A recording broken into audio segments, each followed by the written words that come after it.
Depresi itu isu kesehatan mental global yang serius banget loh, bahkan bisa berujung pada hal-hal yang ya gak kita inginkan. Nah, ada satu kelompok yang sering banget menanggung beban ini dalam diam, para ibu tunggal. Di pembahasan kali ini, kita akan bedah sebuah penelitian penting dari Indonesia yang mencari cara baru untuk memberikan harapan dan dukungan. Yuk kita lihat lebih dalam gimana sains mencoba menjawab tantangan ini. Kita mulai dari angka ini ya, 30%. Angka ini bukan cuma statistik biasa di atas kertas. Coba deh bayangin, ini adalah cerminan dari 3 dari setiap 10 ibu tunggal yang kita temui yang mungkin lagi berjuang dalam diam melawan gejala depresi dan kecemasan. Sebuah pengingat akan adanya perjuangan yang seringkali nggak kelihatan. Menjadi seorang ibu tunggal itu seringkali berarti memikul beban yang luar biasa berat. Ini bukan cuma soal ngurusin anak, tapi juga soal tekanan psikologis yang sangat besar. Nah, tekanan psikologis yang intens ditambah tanggung jawab ganda ini seolah menciptakan sebuah putaran masalah yang susah banget buat diputus. Dampaknya apa? Bukan cuma ke kesejahteraan psikologis si ibu yang menurun, tapi juga bikin stres pengasuhannya meningkat. Dan yang paling bikin khawatir, ini bisa berimbas langsung pada tumbuh kembang anak-anak mereka. Tapi di tengah semua tantangan ini, para peneliti mencoba mencari jalan keluar. Mereka mengeksplorasi 2 jalur harapan, 2 terapi non-farmakologis alias tanpa obat yang punya potensi besar jadi solusi. Jadi, apa sih sebenarnya kedua terapi ini? Oke, di satu sisi ada SEF atau Spiritual Emotional Freedom Technique. Ini pendekatan yang unik banget, gabungin psikologi modern sama ketukan ringan di titik-titik energi tubuh, plus ada unsur kepasrahan dan doanya. Di sisi lain, ada mindfulness yang tujuannya simple tapi powerful, ngelatih kita buat benar-benar hadir saat ini, menerima pikiran dan perasaan kita apa adanya tanpa menghakimi. Nah, ini dia poin kuncinya.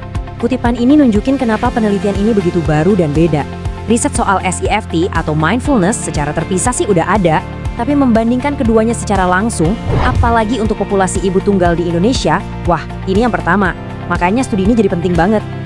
Oke, sekarang kita pindah ke dapurnya.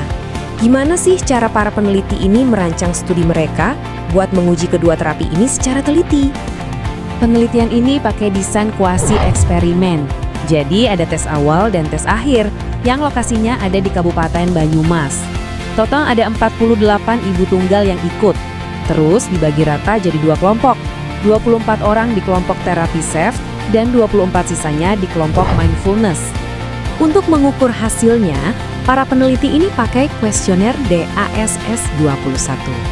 Nah, dengan instrumen ini, mereka bisa dapat gambaran angka yang jelas soal tingkat depresi para partisipan, baik itu sebelum maupun sesudah mereka menjalani terapi. Sekarang kita sampai nih di bagian yang paling ditunggu-tunggu, hasilnya. Jadi, apa sih yang sebenarnya ditemukan oleh para peneliti?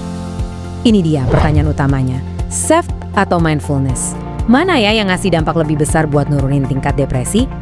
Jawabannya, mungkin nggak seperti yang Anda bayangkan. Benar sekali, hasilnya nunjukin kalau kedua terapi ini sama-sama efektif. Nggak ada satupun yang secara signifikan lebih unggul.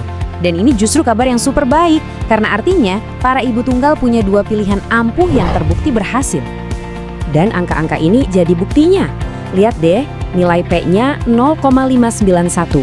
Jauh di atas ambang batas 0,05.